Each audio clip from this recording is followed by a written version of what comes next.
Alright, so today I'm going to be taking you guys on a complete setup tour of my gaming, streaming, recording, YouTube, Twitch setup. I don't even know what to label it as anymore, but I use this for everything, content creation, streaming, gaming, so a lot of you guys have asked about my setup, and I'm going to take you guys on a complete tour today, show you everything, every single product I have, and yeah. I guess I'm going to start with the background first, and then we'll move on to the actual desk setup. So first off, these are Nanoleafs. They are specifically the black version. I think they were limited, so they might not be available anymore, but yeah, they're jet black, and then basically you can turn them on. There's an app to control them and everything, so you can get all kinds of custom colors and all that. I have these running for my stream background because when I stream, my camera goes right here on this stand. It's a little bit dark, but there's the stand, and then the stream background can see all of this. I have an RGB floodlight right there because it changes the color of my wall entirely. So if I unplug this, you can see my my walls are like this boring dark grayish color, but when I plug that in, it changes, and I can remote control this to be like any color I want. Right now I have it on this blue. I have some boxes and stuff on the floor. Usually I keep this area pretty clean, but I was filming a video earlier unboxing that, so I still have all that on my floor. Anyway, moving on to the actual setup and starting with the chair. This is the Mavix M9. I don't recommend it because it was like $1,000, and it's hard to recommend a $1,000 chair, but it is the best chair I've ever used, and it's also super clean looking, fits my setup really well, which was a big reason I bought it, just because it looks nice. A few of my friends had this chair and I wanted to try it out, and it's definitely really good. It's just like, don't go spend $1,000 on a chair. Anyway, moving on to the actual desk setup because there's a lot to talk about here. The desk itself is actually a countertop. This is the IKEA Ekbacken marble countertop. It's not actually marble, but it's like this really high quality wood, and then it's wrapped in this marble. So as you can see, the quality is not bad. Like, it's actually a little bit textured and everything. It's not cheap at all. I just think it looks really nice and complements the whole color scheme and all that really well. I have two IKEA Alex drawers, one on both sides, and this holds all kinds of stuff. Like, I have a bunch of miscellaneous things in there. Some G Fuel from back when I was in a G Fuel phase. I don't even really drink G Fuel anymore. Some mouse pads down here, I think. Yeah, we got a lot more mouse pads under there. And then batteries for my controller. So yeah, two Alex drawers and then a Ekbacken countertop. I have these desk risers in between to kind of lift my desk up and give me a little bit more space. I don't really do any cable management. It's good for cable management. I had it cable managed a while ago. I literally don't care anymore though. I switch things in and out so much because I'm like a tech creator, not on this YouTube channel, but on a different YouTube channel and on like a TikTok page and stuff. I make a lot of tech related content, so I'm constantly changing things around, and it's just too much of a hassle to actually manage my cables. It looks decent from up top. Like, there's not too many cables besides those, so it's not like super ugly. Moving on to the actual PC, I guess is next up. This PC is crazy. This is my baby. It's been in the making for like 2.5 years now. Let's see if I can remember all these specs off of the top of my head. So the case is the Lee & Lee 011 Dynamic Mini in the Snow White colorway. I love this PC case because it's basically as clear and see-through as you can get a PC case. And I also like the smaller PC cases. This is an unpopular opinion, but the smaller the case, the better the PC looks. I like the mini version because it's kind of short and stubby, so everything just fits a lot better in here as opposed to the bigger PC cases with lots of open, empty space. I have a 3070 in here, specifically the Vengeance colorway of that, and then I have a custom GPU backplate on it, so it kind of lights up and looks pretty cool. I have a Ryzen 9 5900X CPU with a Corsair H100i Elite Capellix cooler, I want to say. I also have a custom faceplate on that CPU cooler, as you can see. Corsair LL120s, that's what the fans are. I have 3 LL120s up here, and then 1, 2, 3 more, and then those are the fans for the CPU cooler, so those aren't LL120s, as you can see. There's a difference because these don't have the outer border ring to them, so it's a subtle difference. I have 64 gigabytes of Corsair Vengeance Pro RGB RAM, some white cable extensions to just kind of change up the look in there because it had all black cables before that. I don't know what motherboard I have. I know it's a micro version of a motherboard to fit in the micro case. And then I just have this Killua sticker right here because it looks cool. Killua is my favorite character from anime, and it's from my favorite anime, which is Hunter x Hunter. So it just had to rep him there in the PC case. For the monitors, let's do the monitors next. This is an Alienware 240 Hz, 1 millisecond response time, 24-inch monitor. Basically the best of the best in gaming monitors from 2 years ago. There's probably some better stuff now, but this used to be the literal best one you can buy. I've never had any problems with it. IPS panel as well, forgot to mention that for the nerds out there that actually care about the specs of stuff. That's not a diss, by the way. I'm one of those nerds. I have this monitor right here, which is a 27-inch curved. I think this one's 75 hertz. It's nothing crazy, but this is what I have my OBS up on when I stream or record videos. So I kind of have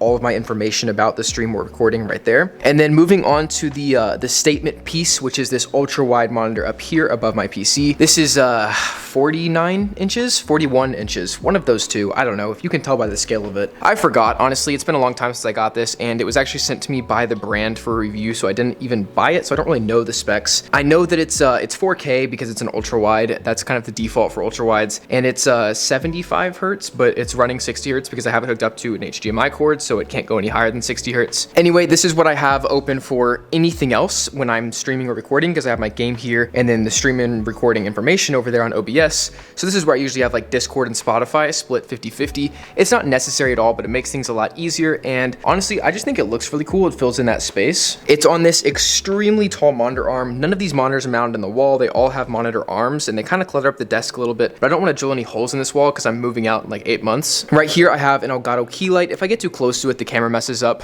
but this is my main like face lighting on stream. Super customizable, super like minimal, clean looking, and it doesn't get hot, which was very important for me because this right here, which is a softbox, gets very hot when I record and stream. So I have this at a very, very low brightness. It doesn't look like that on camera, but like when I've hooked up to stream or something, this is on a very low brightness just to kind of light up the side of my face. And then this is basically the only lighting on my face. This is more of a fill light for the filmmakers, cinematography people out there. This is a fill light. This is the main light.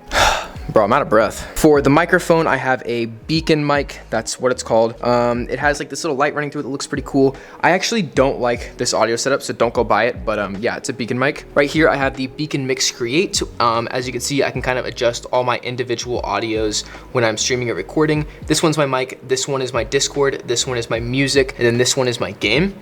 So it's nice to be able to control all these things individually, and then I can mute any of them with the press of a button. This right here is a Stream Deck. This is how I control a lot of stuff in my setup, including my key light right there, which I can just turn on and off with a button. I can see the battery on my wireless mouse, and then when I press this folder, I have all kinds of OBS stuff, so I can just control my stream and recordings a lot easier. I have a clock right here. Pretty cool.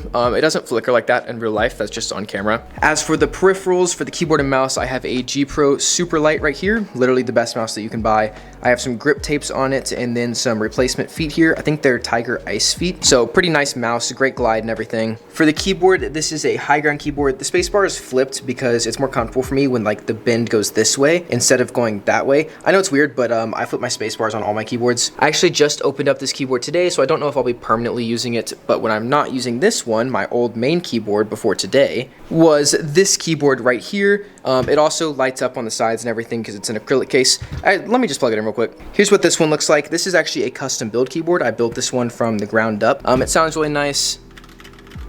That was an L sound test, hold up.